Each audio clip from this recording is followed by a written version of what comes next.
হালকা পাতলা মাছের ঝোল থাকলে কিন্তু সবারই তৃপ্তি করে ভাত খাওয়া হয়ে যায়। নমস্কার, আমি নবনীতা। চলে এসেছি মাছের ঝোলের একটা রেসিপি নিয়ে আপনাদের সাথে শেয়ার করতে।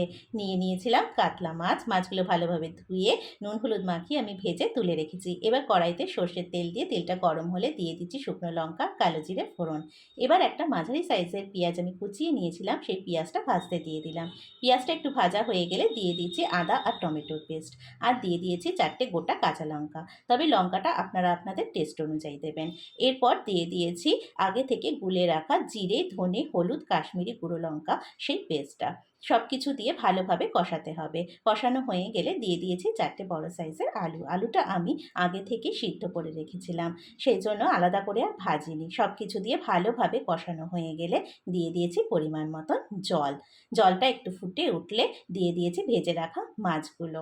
আর দিয়েছি পরিমাণ মতো নুন। সব কিছু দিয়ে খুব ভালোভাবে ফুটতে দিতে হবে।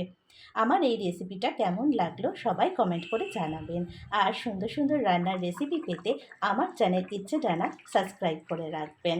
দেখুন আমার মাছের ঝোল একদম রেডি। আমি নামিয়ে নিয়েছি হালকা পাতলা মাছের ঝোল।